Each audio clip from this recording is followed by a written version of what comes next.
नमस्कार, मी सध्याला आलेलो आहे मारुती रायाच्या या पुराच्या स्थळी म्हणजेच रामकुंडाकडे, आपल्या प्रसिद्ध अशा ठिकाणी दुतोंड्या मारुतीकडे। आणि ह्या मारुती रायाच्या अवतीभोवती हे जे काही पुराचं किंवा हे पाण्याचा प्रवाह दिसून येऊ शकते, या प्रवाहाविषयी मी गेली 2-3 दिवस सातत्याने व्हिडिओ टाकत होतो। तुम्ही सगळ्यांनी भरभरून प्रेम दिलं।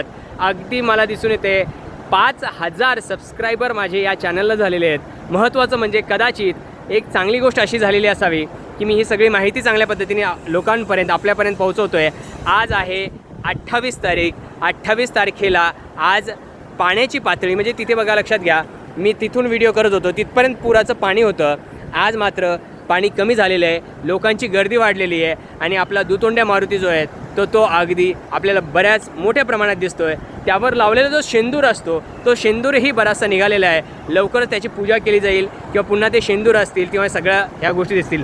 मागच्या वर्षी जो निळा कलर होता त्या निळ्या कलरच्या ऐवजी दुसरा कलर होता, यावर्षी वेगळा कलर आहे। बऱ्याच वेळा एखादा जुना व्हिडिओ जर टाकला तर त्या जुन्या व्हिडिओला लगेच लोक ओळखून घेतात की हा कधीचा व्हिडिओ असावा किंवा कधीचा ह्या सगळ्या गोष्टी असाव्यात। पण एकंदरीत काय, या महापुरामुळे पुढची मराठवाड्याची आणि मराठवाड्याकडचा पुढचा जो भाग आहे ही गोदावरी नदी आहे। या गोदावरी नदीचं पाणी अगदी पुढे चाललेलं आहे आणि ते पाणी जात असताना मात्र अगदी सगळ्यांना सुखावणारी गोष्ट असणार आहे। अजून एक चांगली गोष्ट मला तुम्हाला दाखवायची आहे, ती म्हणजे इथली महानगरपालिकेचं काम बघा। खूप मोठ्या प्रमाणात काय झालेलं, इथे जलपर्णी साचलेली होती अगदी तीव्र गतीने। काही क्षणात म्हणजे मी सकाळी आलो होतो त्यावेळेस सुद्धा इथे पाणी म्हणजे कचरा होता आणि सगळं साफ केलं जात आहे। खरंच ही एक कौतुकास्पद गोष्ट आहे की तुम्हाला अगदी दिसून येऊ शकतो बाहेरसुद्धा जी दुकानाच्या बाहेरचा जो गाळ होता तो साफ केला जात होता। आणि या ज्या सगळ्या गोष्टी आहेत की फक्त टीका करण्यापेक्षा मला वाटतं की अशा सगळ्या गोष्टी दाखवलं तर कदाचित नाशिक तुम्हाला अजूनही सुंदर दिसेल। हे सगळं साफ होणार आहे। सध्याला काम चालू होतं, पूर आलेला आहे। या पुरामध्ये नक्कीच येत्या काही गोष्टींचं नुकसान झालेलं असावं, पण लवकरच या सगळ्या गोष्टी खूप सुंदर दिसणार आहेत, सुंदर होणार आहेत। अपेक्षा एवढीच की आपण सगळ्यांनी आपल्या नाशिकला छान पद्धतीने बघावं, चांगल्या पद्धतीने बघावं, हीच अपेक्षा।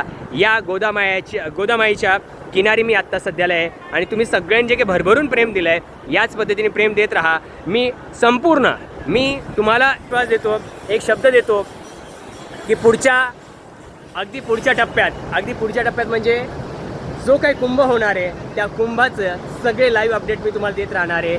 तर नक्कीच आत्ता माझ्या मागे बघू शकता तुम्ही, हे काही इथे बघा, या साईडला आपला मारुती राया आणि मी इथे। नक्की तुम्ही सगळ्यांनी जे काही भरभरून प्रेम दिलं आहे याच पद्धतीने प्रेम देत राहा आणि असेच व्हिडिओ, जर काही सूचना असतील त्या सूचना देत राहा।